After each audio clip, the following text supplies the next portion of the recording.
First contact. The human in the arena. The crowd was loud. Alien voices screamed and shouted from every direction.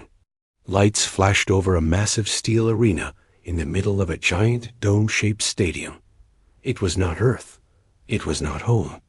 This place was cold, strange, and dangerous. And in the center of it all stood a human dot. His name was Jace Carter. His face was bruised. Blood ran from a cut near his eye.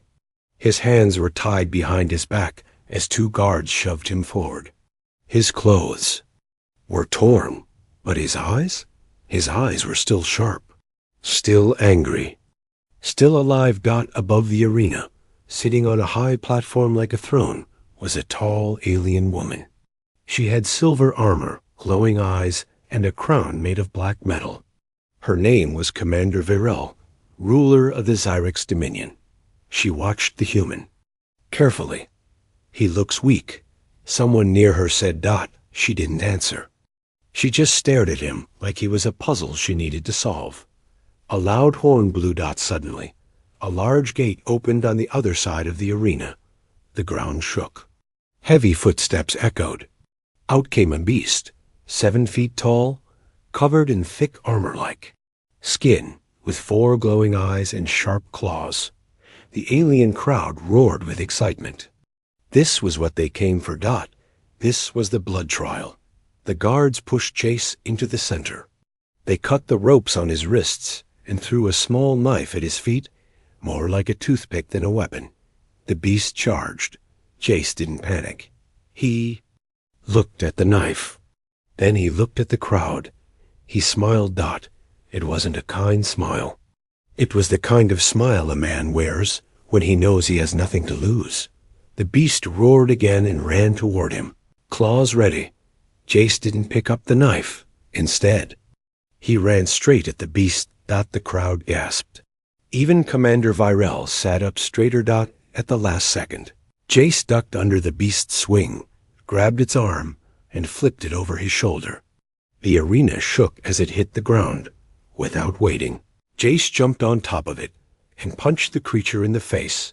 Once, twice, again, and again. Blood sprayed. The beast tried to grab him, but Jace rolled off, picked up the tiny knife, and jammed it into the beast's neck. Silence. The crowd stared. The beast stopped moving. The human had won. Commander Virel slowly stood. What? Is he? She whispered. One of her advisors leaned close. A survivor, a savage. He should not be alive. But the commander didn't hear him. She was looking at Jace like he was the last star in the galaxy. He fought with no armor, no weapon, no fear. She raised one hand and pointed at him. I want him brought to me, she said. The guards rushed into the arena. Jace stood tall, his chest rising and falling with each breath. He didn't fight them. He let them grab him. He knew this wasn't over. As they dragged him out of the arena, the crowd began to cheer. Not for the beast. For him. A human had just defeated one of the Xyrix's strongest monsters, and they had watched it live. Back in the royal chamber, the commander paced. This one is different, she said aloud. He does not beg. He does not break. He bleeds, but he fights harder. She turned to her advisor. He is the one I have been waiting for. The advisor looked confused. For what, my queen? Commander Virel smiled for the first time. That day, to be my mate. Scene ends with the guards opening the doors to her chamber, and Jace stepping in, still covered in blood, still breathing hard. She looks at him and says, Human, you will be mine. The warrior queen's demand. The room was dark but not empty. Blue flames burned inside tall crystal torches. The walls were black stone, smooth and cold. Strange symbols glowed faintly across the floor. Alien writing. Old, powerful. And in the middle of the room stood the queen, Commander Virel. Her armor was gone, replaced by a long silver robe. Her crown still rested on her head, But her eyes looked different. Not angry, not cruel, but curious, focused, dangerous. The guards dragged Jace Carter through the heavy doors. His hands were tied again. His face still had dried blood, but even now he walked tall. He did not bow. He did not speak. He looked her straight in the eye. The guard shoved him to his knees. "Leave us," Burrell said quietly. The guards hesitated. "I said, leave." They obeyed. Now it was just the two of them. Silence stretched between them like a tight rope. Jace was the first to speak. "So, you gonna kill me slow? Or fast?" The queen stepped down from her platform. Her boots made no sound. She walked around him, studying him like he was some kind of rare creature from another planet. Which, technically, he was. "You killed the arena beast," she said. Jace smirked. "Didn't have much of a choice. You had no armor, no weapon." "Yeah," he said. "Thanks for that, by the way." She stopped walking. She stood behind him now, quiet. Then she spoke 3 words that changed everything. "Be my mate." Jace blinked. "What? Mate with me," she repeated calmly. "Not just for pleasure, for alliance, for strength, for future." Jace stared at her like she'd just asked him to marry a space cactus. "Lady," he said slowly, "I'm not some galactic dating app. I don't even know what species you are." She tilted her head. "You are strong. You are brave. You have something no Xyrix warrior has. Something we need." Jace stood up slowly, despite the chains. "And what exactly do I get in return?" he asked. She walked closer. "Your life, your freedom. A place at my side. Or I can send you back to the arena." He looked around the dark chamber. "You always propose marriage with a side of threats?" Her face didn't change, but her eyes sparkled with amusement. "Only when I'm serious." That's when he noticed something strange. Behind her throne was a door, round, glowing, with spinning rings around it. It looked ancient, older than the palace, older than anything else in this place. And in the center of it, a symbol that looked oddly familiar. Earth. His heart skipped. "What is that?" he asked. She looked over her shoulder. "The gateway. It leads to your world." His mouth went dry. "Take me through it," he said. She shook her head. "It is locked. It has been for centuries. But with the right key." She looked at him. He took a step back. "You think I'm the key?" "I know you are," she said. Suddenly, things were more serious. This wasn't just about strength. She didn't just want him for his muscles or his attitude. She wanted him because he might be the only one who could unlock that ancient portal. Jace looked at the strange door again. Could it really be a way home? "So that's the deal," he said. "I help you. You help me." She nodded. "Help me win the throne. Help me stop a war that will destroy my world. In return, I will help you return to yours." He thought for a long moment. Then he said, "Fine, but no weird royal rituals. No mind-linking, and definitely no alien babies." Virel smiled for the first time. No promises. Meanwhile, somewhere deep inside the palace, a cloaked figure entered a shadowy chamber.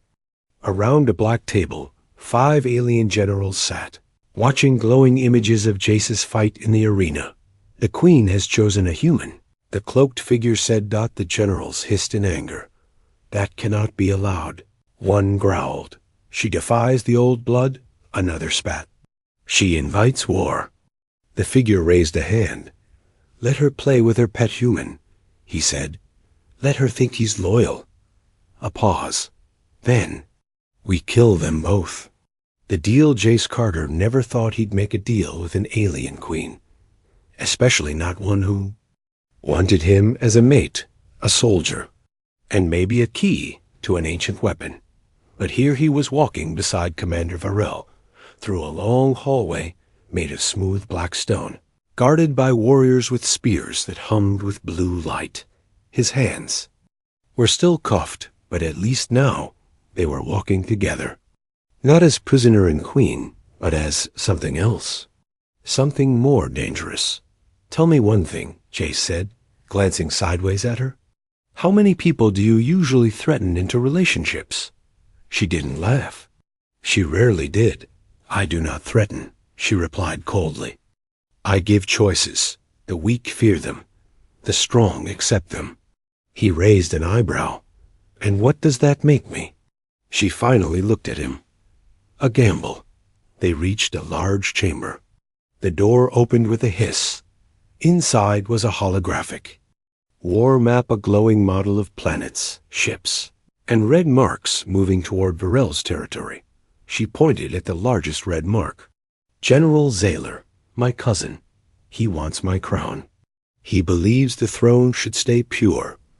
No humans, no outsiders. So he's a space racist, Jace muttered. He leads half our military, she said. He will attack within a cycle. Jace folded his arms. And do you think I can stop that? No, she replied. I think you can change it. Later that night, Jace, he stood alone on a balcony overlooking the city. It glowed like a sea of glass. Giant alien ships floated silently in the sky. The air smelled like metal and ozone. He rubbed the back of his neck. What the hell was he doing? On Earth, he was a soldier, a survivor. But here he was some kind of chosen warrior, key to ancient tech, future father of alien babies, maybe, and a symbol of either hope or destruction. Thinking about running? Jace turned. It was Jaren, the Queen's top guard. Tall, armored, and very clearly not a fan of humans. Just thinking, Jace said. Jaren stepped closer. If you betray her, I will kill you. Jace smirked. Cool talk, man. Jaren leaned in. You do not belong here, human. You are a threat. She may not see it yet, but I do. Then, without another word, Jaren vanished into the shadows. Elsewhere in the palace, the traitors met again in secret. 5 of them. Soldiers, advisors, even a healer. All loyal to General Zaylor. A human is dangerous, one hissed. He cannot stay. We cannot strike now, another warned. The Queen watches closely.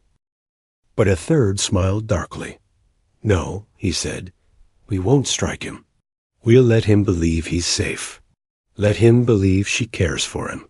Let him believe he belongs. And then? The smile grew wider. Then we break him. Back in. The Queen's chamber, Jace. He stood in front of the ancient doorway again.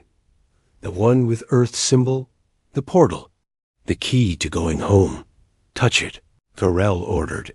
He stepped forward and placed his hand on the center symbol, W. The. Runes shook. Rings of light spun around the door. Strange symbols lit up. A loud tone echoed through the walls. The gateway began to wake up. Varel stepped forward, eyes wide. It responds to you. Jace pulled his hand back. What is this thing, really? He asked. She looked at him. It is called the Veil. It was built long before my people ruled this world. Built by a race that vanished after touching stars and fire.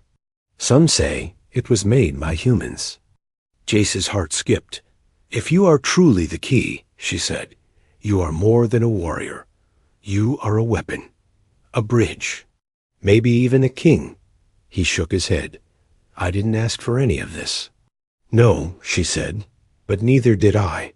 They looked at each other in silence. 2 leaders. 2 worlds. 1 deal. But someone was watching.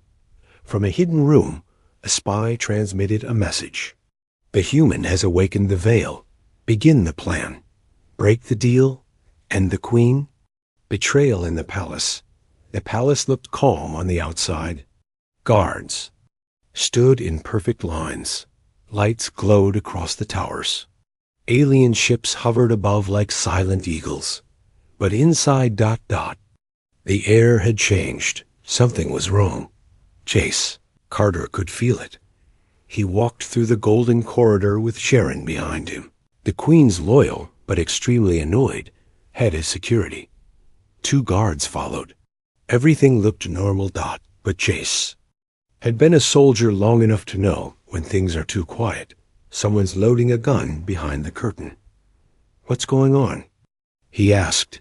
Sharon didn't answer, just kept walking, faster than before. They turned a corner. That's when it happened. Boom, the explosion rocked the east wing. The walls shook. The lights flickered. Fire lit the sky outside a stained glass window. Jace hit the floor, instinct kicking in. One of the guards screamed. Smoke filled the hallway. Sharon yelled, "Protect the Queen." Jace shouted back, "Is this the usual breakfast around here?" The guards pulled him up. Sirens blared across the palace. From somewhere below, the sound of laser blasts echoed upward. This wasn't just a random attack. This was an inside job. Cut 2. The Queen's chamber commander Virel stood at the center of the room, surrounded by her elite guard. Her eyes burned with fury. "Who got through our defenses?" she demanded. A soldier knelt. "Unknown. They used palace codes. They knew our patrol patterns. They were ... insiders." Her voice turned cold. "Then we burned the inside." But even as she gave orders, her mind was elsewhere. Where was the human? Back with Jace. He and Sharon ran through a hidden corridor behind the main halls. Smoke chased them like a living creature. Fire licked the ceiling above. Jace coughed, wiping blood from a cut on his cheek. "Okay, let me guess. Someone doesn't like me," Sharon growled. "This isn't about you. It's about her." They reached the war room empty. That was weird. Too weird. No guards? Jace asked. Sharon frowned. "It's a trap." He was right. Doors slammed shut. From the shadows, soldiers appeared wearing the Queen's armor, but moving like traitors. Their eyes were cold. Weapons aimed. No hesitation. One of them spoke.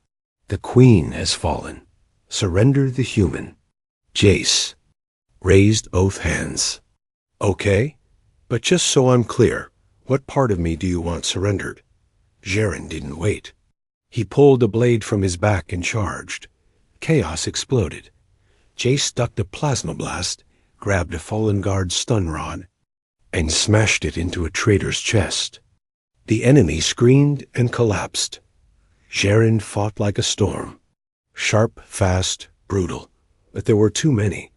Jace backed into a corner, heart pounding. This wasn't a fight. It was an execution. Then a second explosion. The ceiling above cracked. A ship burst through the side wall, firing lasers at the traitors. From inside the ship. Commander Virel leapt out, her staff glowing with electric fire. She landed like a god of war. In seconds. The room was clear. Smoke. Silence. Death. Jace stared at her, wide-eyed. "You flew a warship through your own palace?" She shrugged. "I was in a hurry." Later, in a hidden bunker deep beneath the palace. Jace sat at a table, bruised and angry. Sharon leaned against the wall. Virel paced back and forth. "Why didn't you see this coming?" Jace asked. "Your own people turned on you." Virel stopped. "Not all of them. Just the ones who still believe in the old blood. They hate that I chose you. They hate that you awakened the veil." Sharon added, "They think he'll bring ruin." "He might," Virel said softly. "Or he might save us." Jace stood. "Look, I didn't ask to be your chosen anything, but you made a deal. Help me get home. I'll help you stop this war." Virel met his eyes. "Then we leave this place. The capital is lost. We go to the temple." The what now? Jace asked. The Temple of Origins, she said, where the first humans walked. With the Zyrex, where the veil was made. Jaren looked alarmed. That place is cursed. Virel's voice turned sharp. It's where the truth is. About the veil. About him. About why we were never meant to survive without each other. Jace rubbed his face. Great. Love cursed. Temples. Always a good time. Far away, in the rebel warship ... General Zaylor watched a recording of the palace battle. His claws tapped against the table.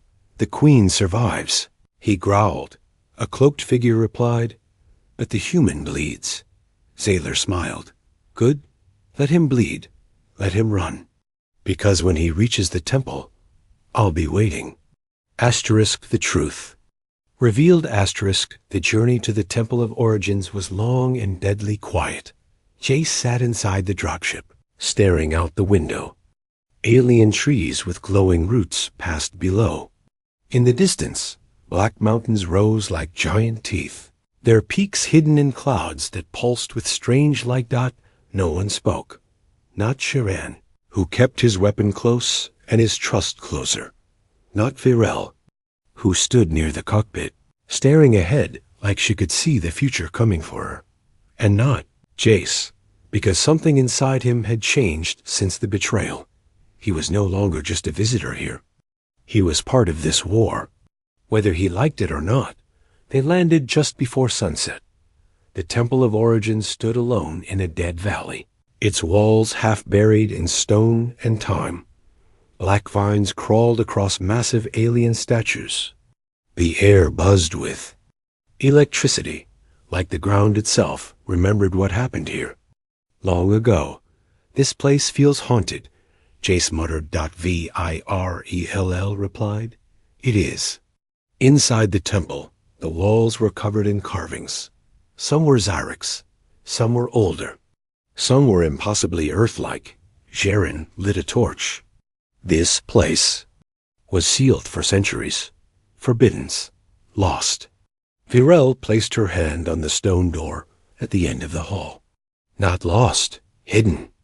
The door opened with a soft hum. Inside was a round chamber.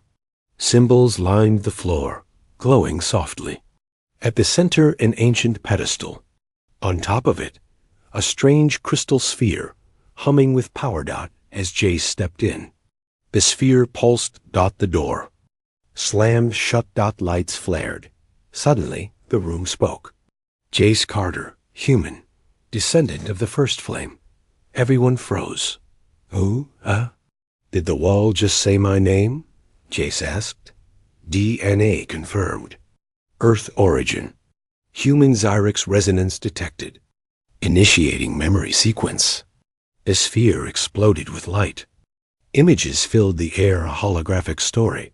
Thousands of years old, they watched and learned the truth. A long time ago, before even the Zyrex Empire was born, humans arrived on this world.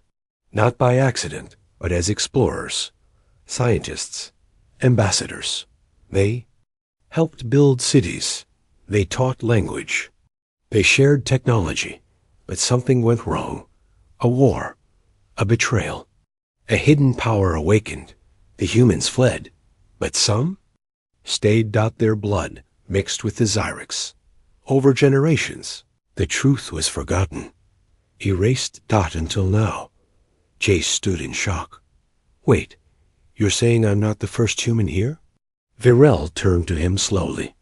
No, you're the last one with the key. The last one who can awaken the veil. Jaren stepped back. This changes everything. Jace shook his head. I don't want this. I didn't ask to be anyone's chosen relic. The temple lights dimmed. The voice spoke one last time. The veil must be opened, or both worlds will fall. Suddenly, boom. The walls shook. Jaren cursed. Explosives. They found us. Stone cracked. Dust fell. Virel shouted. They're collapsing the temple. Jace grabbed the sphere. It burned in his hands, but he didn't let go.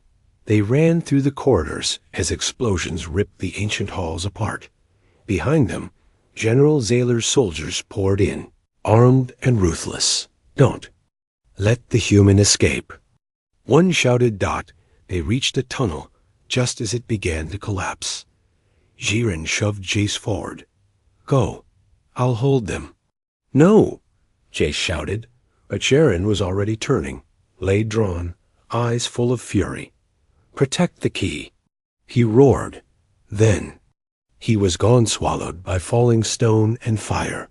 Outside, night had fallen. The group now, only Jace and Virel, stood by the ship, bloodied and out of breath.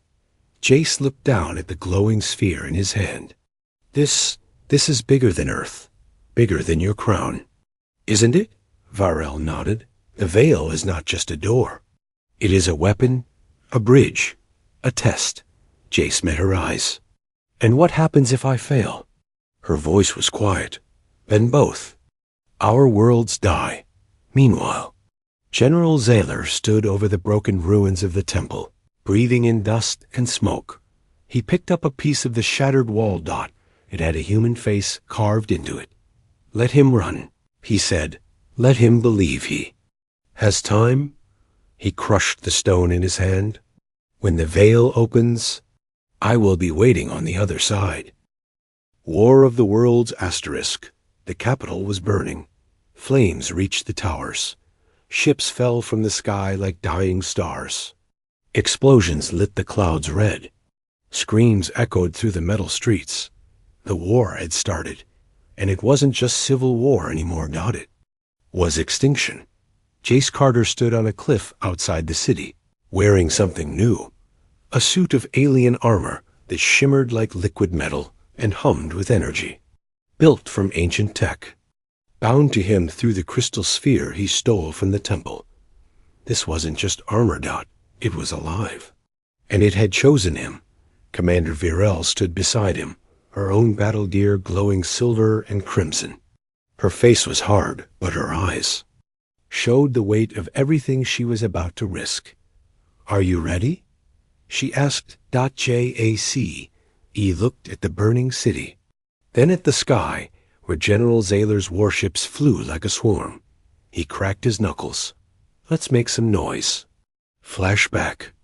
Hours earlier, after escaping the ruins of the temple, Jace and Virel had sent out a message. A call to anyone still loyal to the Queen. Rebels, outcasts, warriors hiding. Not everyone answered, but those who did came ready to fight. They met in the Canyon of Echo Stones, a hidden place carved by wind and time. There an army formed. Small, outnumbered, but angry, brave, and led by a human who never wanted to be a hero. Jace stood on a platform, looking at them. These aren't just her enemies, he said, pointing toward the capital. They're mine now, too. And I say we remind them what humans do best. Someone shouted. What's that? Jace grinned. Survive the impossible. Present. Battle begins. The rebels launched from the cliffs. Virel's ship screamed through.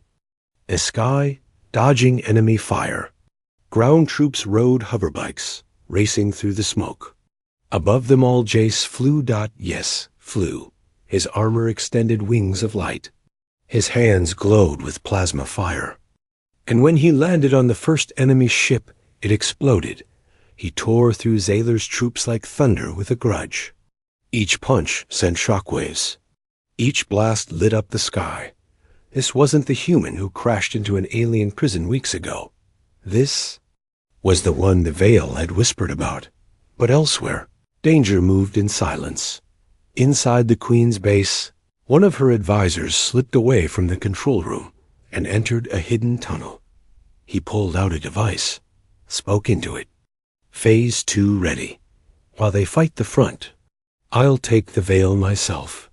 Meanwhile, high in the skies, Virel landed on General Zayler's flagship .alone.xal or stepped forward.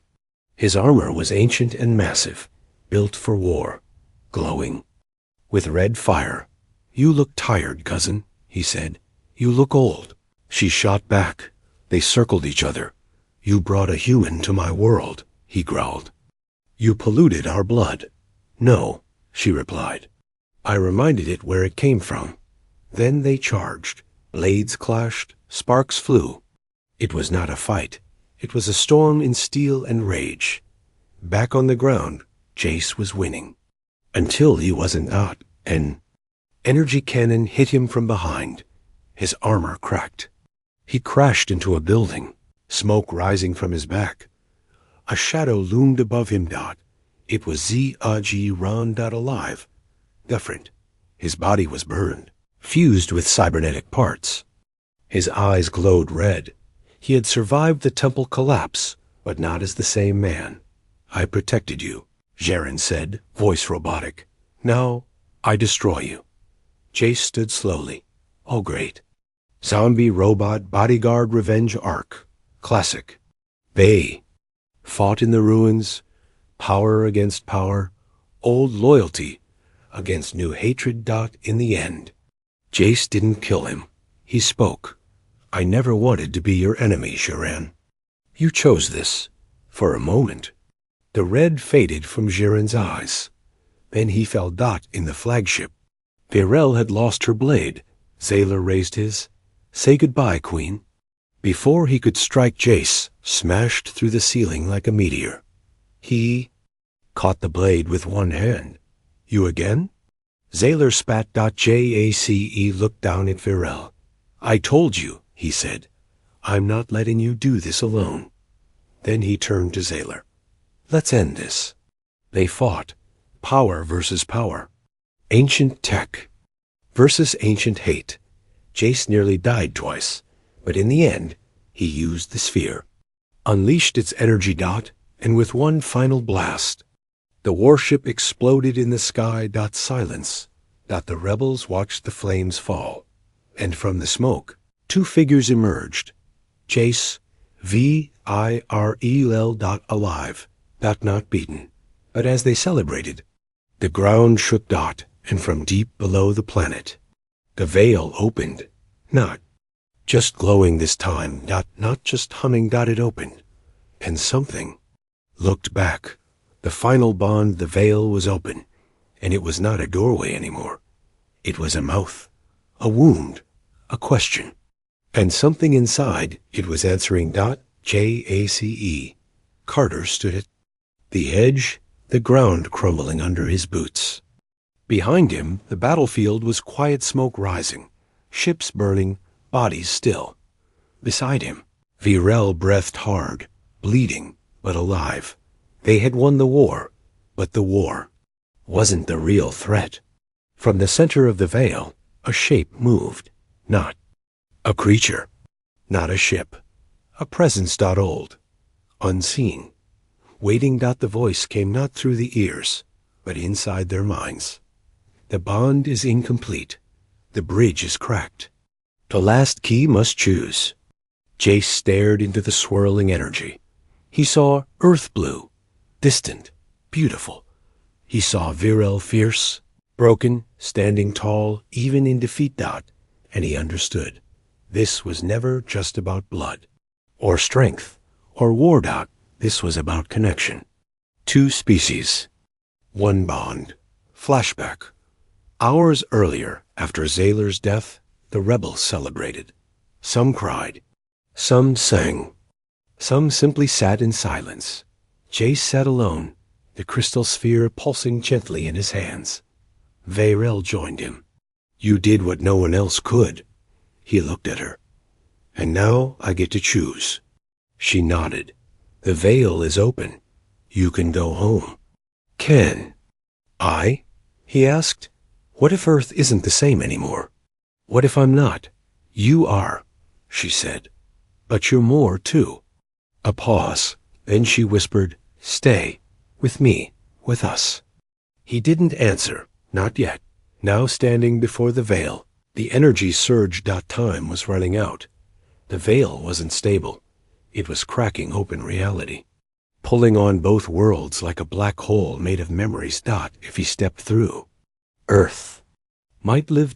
If he stayed, he might save this world, But the veil wanted more than a body. It wanted a bond, and only one thing could seal it: a sacrifice. Jace turned to Varel. "You knew, didn't you?" She looked down. The legend said the veil could only close with both bloodlines united, fully, forever. He laughed, bitter. "So this was never just about power. You needed a partner." "No," she said softly. "At first, yes. But then, I needed you." Jace looked back at the veil. "If I enter alone, it stays open." She nodded. "It needs both halves of the flame." He turned to her Dot and reached out his hand. "Then let's finish this together." They stepped forward. The veil pulsed, screamed. The wind roared like a dying god. The light swallowed them. "What?" They saw inside memories, not theirs, but ancient. Human hands building the first machines. Zyric's warriors shaking hands with Earthborn diplomats. Peace, progress. And then the fracture. A betrayal by someone long forgotten. A human, a scientist, who tried to control the veil and failed. The connection was shattered. Until now. In the heart of the veil, two thrones appeared. One glowing blue, one glowing red. Jace and Varel sat. The light around them surged. The bond is complete. The bridge is whole. Let the stars begin again. Outside, the sky turned gold. The wind stopped. Ships froze mid-air. Fires extinguished. Weapons powered down. The veil closed, not as a weapon, but as a gatekeeper. A new bridge between worlds. Weeks later. A new city was rising, built from both human and Zyric's designs. Half steel, half crystal. The people called it Unity Spire. Varel walked among the people, no longer a warrior queen. Now a leader of two worlds. And beside her, Jace, still sarcastic, still stubborn, still human, but no longer lost. Children pointed at him and whispered, "That's the one from the sky." He smiled and ruffled one of their heads. "Not from the sky, from Earth." One final scene. In a quiet room. The crystal sphere rested in a chamber of light. It pulsed once, then again, and far across the stars, another veil answered.